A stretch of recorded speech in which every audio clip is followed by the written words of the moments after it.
भी अपनी जिंदगी वक्फ की हुई है कश्मीर के लिए। मेरी मुराद एक्स काउंसलर मुख्तार साहब से गुजारिश है कि वो स्टेज पर आए और अपने ख्यालात का इज़हार करें। एक्स काउंसलर मुख्तार साहब। आपने मुल्क जो आजाद कश्मीर पार्टी बनाओ इंशाल्लाह बिल्कुल ये बनाओ सही है। ये पाकिस्तान की लियो सही लो बिस्मिल्लाहिर्रहमानिर्रहीम।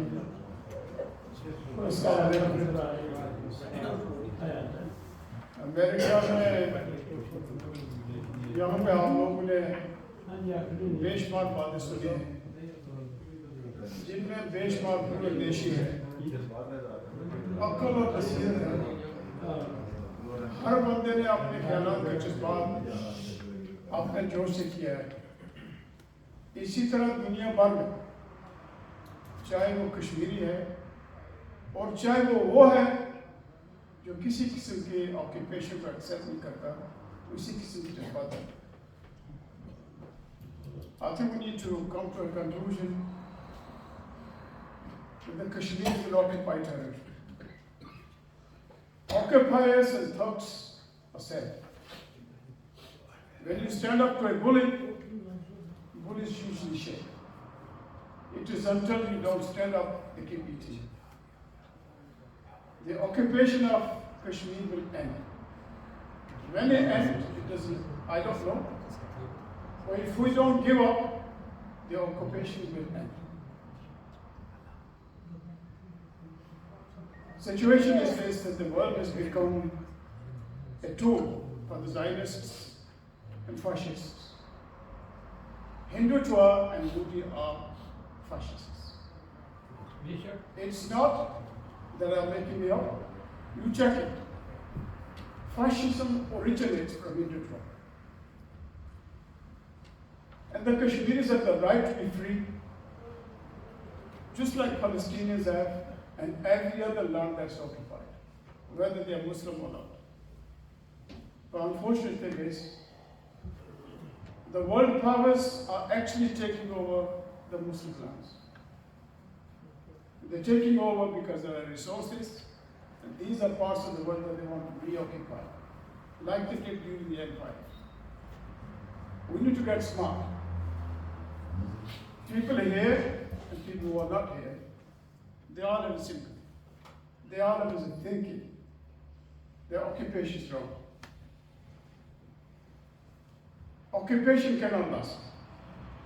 They've got the power at the moment, they've got the armaments. But I can tell you that somebody somewhere within the Kashmiri people or a freedom fighter somewhere will actually unite the community, unite the nation.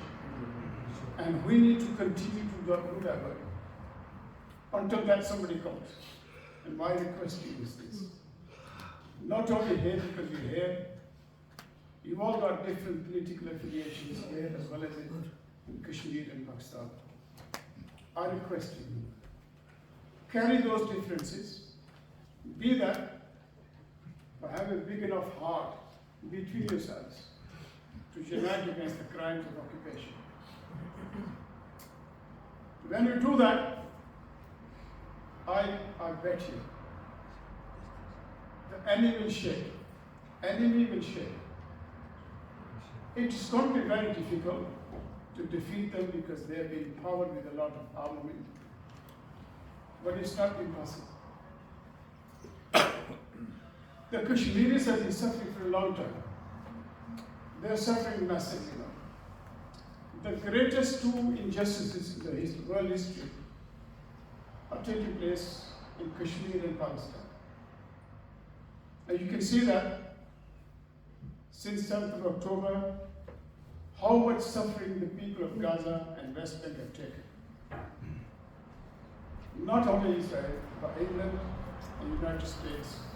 They used every type of hope to make them to submission. But I salute them, they refuse to accept. We, the Kashmiris and the rest of the Muslims, we also need to have the same thinking. We must not accept occupation of Kashmir or Pakistan or any other land. And we will never accept it. And we also need to make sure there are three things, and I'll complete my conversation there. A, that we organize between ourselves. Not just once, we've got to make sure that the 5th of August is not forgotten. We need to make sure that we meet very regularly. The people who are here, as well as bring more people. Young people, and like the sister said, the women's section, they need to be active. And I take my hat off to Ahmad by Fahim's mother. And those people who don't believe that the Kashmiris, or when they were occupied by the British Empire and under the rule of Hindus and Sikhs in Kashmir and Pakistan, what life is like. Ask her. She'll tell you. You sit down with old people, not many of them are left now. Ask them. My grandfather and my father used to tell me, you know, when they used to get the fasal ready, Khalade Chade mein Khalade se fasal aane se na. And the local Dogra and his agents will come in and they'll take everything. And they used to tell them, you owe us money. You still haven't paid the interest. Our people used to suffer. We're not suffering that much. We need to start feeling that suffering. We need to stand up for those people and for our future generations. I can see some young kids sitting here. For them, we need to make sure that they understand the story of Kashmir, they understand the story of Palestine. And wherever there's an occupation, we should oppose it. And I ask you again, please, wherever you go amongst your families, tell your families, your friends, it is not a wasted time to sit here 2 hours, 3 hours, or 4 hours, to talk amongst ourselves about our issues. The people who don't talk about their issues nobody else needs. The second thing I want to say is that we need to educate ourselves as well as our future generations. Not only in terms of political education, but in all forms of education.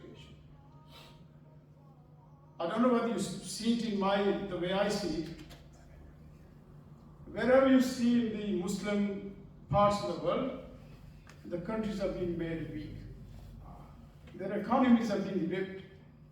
Their money and resources are being taken away. Why? Because they want to make you people, the Muslims, very weak. So you're not educated. You're going to ask for them, stand up for your rights.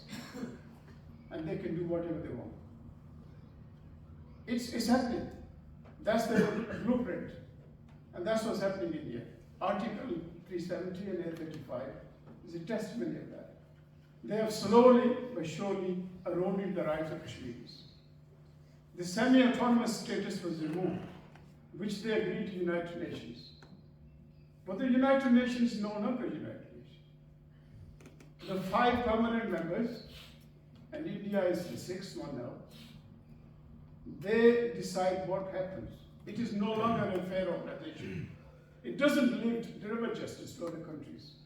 You can see how many United Nations members who are poor nations, they've all voted time after time to stop the war in Gaza, to stop killing in Gaza. They've also voted for given the right of self-determination in Kashmir. But they don't let the Kashmiris have the referendum. So therefore, don't be disheartened. Don't give up. I will say this to you. It's not me, Ramsey, or Khaled, or Amin, or all the other brothers who work in it. I'll ask all of you from different political parties and none. Be part of it. Have your say. Let's unite, let's be one. Have the political differences, whether you're Pakistani or Kashmiri, fine. But still have some space between us to be friends and continue to fight. Remember, your enemy is on the other side. Your enemy is not going to be friendly with you. I've heard a lot of people say to me, oh, you're a itafir change. And I tell you, like the mother here and many other old people, sit down with them and ask them, what happened to them and what's going to happen to the future generations? Your future generations will be kept very, very poor of education. When you're poor of education, you work for others and they decide what to do with you. And lastly, last point, if we don't oppose the occupation, if we don't oppose what they're doing in Gaza and Middle East and West Bank, in Lebanon, in Syria, in Iran, Kashmir, or who given up? You know, history is full of dead people. History is also full of very, very clever people. But you check the Islamic history. Muslims created science. I don't know how many of you know that. Science became a word because of Islam. Muslims showed people how to fight. During Badr, Uhud, and other places where the fights took place, during the time of Rasulullah, the best swords were used to fight the enemy. 313 against 1,000.